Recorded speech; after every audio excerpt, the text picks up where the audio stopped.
அதுக்கான நேரம் வந்துருச்சு. எல்லாரும் தெர்மல் பேண்ட்ஸை போட்டுக்கோங்க.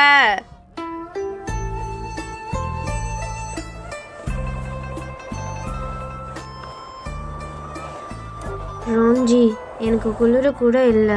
நான் எதுக்கு தெர்மல் பேண்ட்ஸை போடணும்? ஆனால் உனக்கு குளிர்னு நினச்சி உங்கள் அம்மா அப்பா கவலைப்படுவாங்கல்ல. உங்கள் அம்மா அப்பா உன்னை கஷ்டப்பட்டு வளர்த்தி படிக்க வச்சுருக்காங்க. இப்போ நீ காலேஜ் கிராஜுவேட் ஆகி வேலையில் வந்து சேர்ந்துருக்க. நீ குளிரில் நடுங்கி செத்துட்டேன்னா அவங்களுக்கு நான் என்ன பதில் சொல்ல? எங்கள் மேலே இவ்வளோ அக்கறையா அவங்களுக்கு?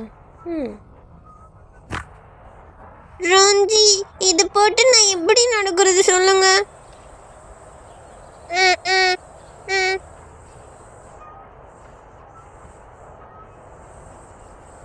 ஏழு கழுத வயசாச்சு, இன்னும் ஒழுங்கா பேண்ட் கூட போட தெரியல உனக்கு. நில்லுன்ற 50 ரூபாயா? உன்னை நல்லா ஏமாத்திட்டாங்க. வாய்ப்பே இல்லை, கணக்கு போட்டதே நான் தான். எவ்வளோ கிலோக்கு வாங்கினேன்? 7 கிலோக்கு. 1 கிலோ எவ்வளோ? 3 ரூபா. 3 × 7 58. கடைக்காரன் 55 ரூபா கொடுக்க சொன்னேன். நான் 50 ரூபா தான் கொடுத்துட்டு வந்தேன். உன்னை கடைக்கு அனுப்பிவிட்டேன் பார்த்தியா? என்ன சொல்லணும்?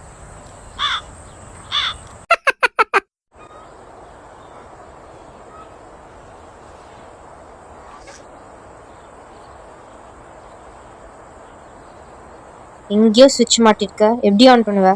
ஏன் பண்ண முடியாது?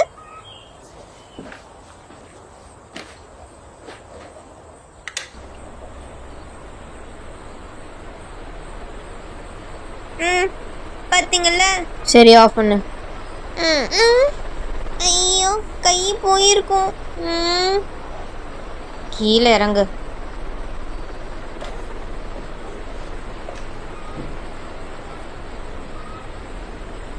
யாரிங்க மாட்ட சொன்னா? யாங் இப்படி மாட்டினா உயிர் செலவு மிச்சமாகும்னா. என்ன பிரச்சனை? நீ சொல்லி பார்த்த வேலை தானே இது? ஆமாம் ஆமாம். சரி, எப்படி ஆஃப் பண்ணுவ இதை? என்ன இது கூட தெரியல உங்களுக்கு? சொல்லு.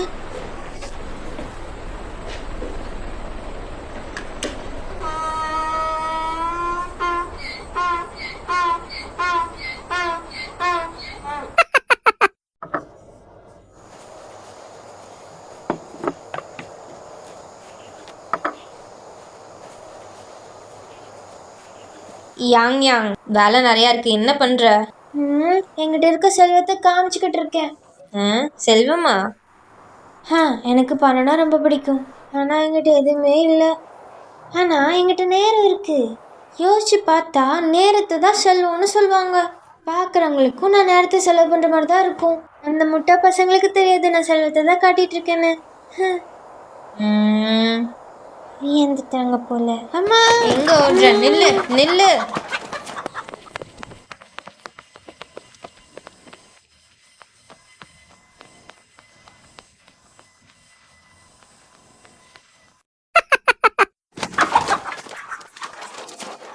எனக்கு எதிர்காலத்தில் மற்றவங்க எனக்கு குறை சொல்லணும்னு ஆசையாக இருக்கு. குறை சொல்லணுமா? எதுக்காக? எனக்குன்னு ஒரு நல்ல வேலை இருக்கிறதுக்கு, நான் பணக்காரியாக இருக்கிறதுக்கு, சொந்த வீடு ஒன்று இருக்கிறதுக்கு, அழகான கணவர் கிடைக்கிறதுக்கு, நான் கொஞ்சம் உயரமாக இருக்கிறதுக்கு, அப்புறம் நான் அறிவாளியாகவும் அழகாகவும். எங்கே போகிறீங்க? நான் இன்னும் முடிக்கவே இல்லை. இப்போ நான் இந்த சுத்தியால் இந்த குச்சியை தட்டினா உருளைக்கிழங்கு கீழே விழுகுமா விழுகாதா? கண்டிப்பாக அது கீழே விழுந்துடும்.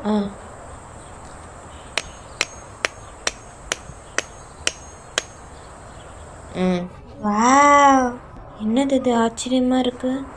இதுக்கு என்ன அர்த்தம்? அதோட இயல்பு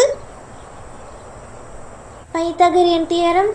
அது செயலற்ற தன்மையாக தான் இருக்கும். நீங்கள் எல்லாம் இந்த உருளைக்கிழங்கு மாதிரி இப்படி தட்டிக்கிட்டே, அதாவது உழைச்சிக்கிட்டே இருந்தால் மட்டும்தான் பலன் கிடைக்கும். இப்போ புரிஞ்சு. அப்போ நீங்கள் தான் இந்த சுத்தியல்.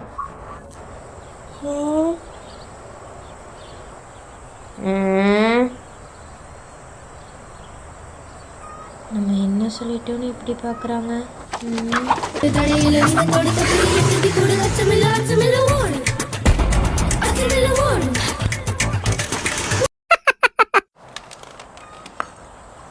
மிங் மிங், இந்த சின்ன வயசில் எப்படி பாத்திரம் கழுவுற வேலைக்கு வந்து சேர்ந்த? ஸ்கூலில் நான் படிப்பில் ரொம்ப வீக்கு. டீச்சர்ஸும் கிளாஸ்மேட்ஸும் எல்லாரும் நீ காலேஜ் போகவே முடியாது, கடைசியில் தட்டு தான் கழணும்னு சொன்னாங்க. ஆனால் இந்த சிங்கப்பெண் மிங் மிங் அதுக்கிட்டலாம் உடலையே நான் ராத்திரி பகலாக படித்தேன். என்னோட மார்க்கும் எகிருச்சு. அதுக்கப்புறம் கலினரி படித்து பட்டதாரியாகி காய்வால தட்டு கழுவுற வேலைக்கு வந்து சேர்ந்தேன். நான் பட்ட கஷ்டம்லாம் எதுக்கு தெரியுமா? என் விதியில் என்ன எழுதியிருக்கோ அதான் நடக்குன்றத ப்ரூவ் பண்ணுதான். இதுக்கு நான் என்ன சொல்கிறது?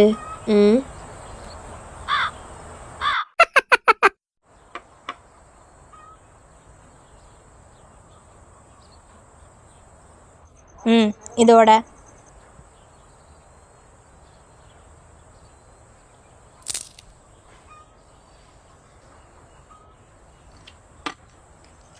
இப்போ இதை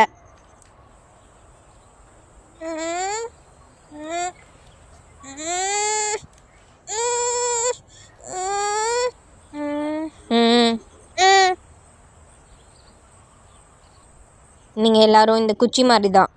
தனியாக இருந்தால் பலவீனமாக இருப்பீங்க, சுலபமாக தூக்கடிச்சிடலாம்.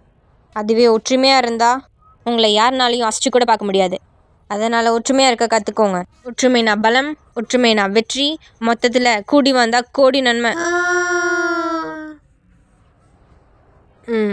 கொடுங்க, நான் முயற்சி பண்ணுறேன். இந்தா.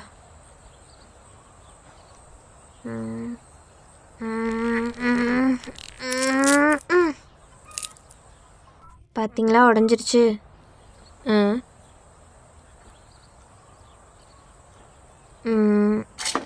இந்தா இதோட.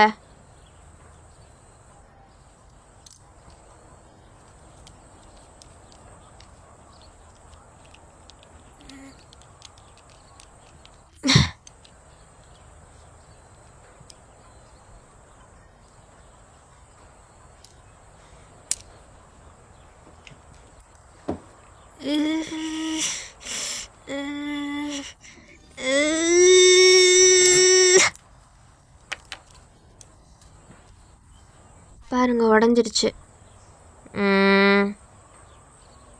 இதே மாதிரி எவ்வளோ கொடுத்தாலும் உடைப்பேன். உங்களுக்கு போய் ஒற்றுமையாக இருக்கிறதுக்கு விளக்கம் கொடுத்தேன் பாரு, என் தப்பு தான். இங்கே பணக்காரி ஆகணுமா? பணம் அதிகமாக சம்பாதிக்கணுமா? காசு பணம் சேர்த்து சரித்திரத்துலேயும் நம்ம பேர் வரணும்னா ஓனாய் மாதிரி ஒற்றுமையாக இருக்கணும் நம்ம. இப்போ உங்களுக்கு நீங்களே ஒரு அடையாள பேர் வச்சுக்கோங்க. நீ சொல்லு. வீரம் சிறுத்தை. நீ கர்ஜிக்கும் புலி. நீ கருப்பாடு. மாத்தது. கத்தும் நாய். ஷவா, எனக்கு வேற பேரே கிடைக்கல. நான் என்ன பண்ணேன்? எனக்கு முன்னாடி எல்லாம் நல்ல பேரையும் அவங்களே எடுத்துக்கிட்டாங்க. வேற மாதிரி யோசி. மாமாற்று கல்லு. ரோஞ்சி, அவன் மட்டி மாதிரி புரியுது, ஆனா மன்னிச்சு விட்டுருங்க.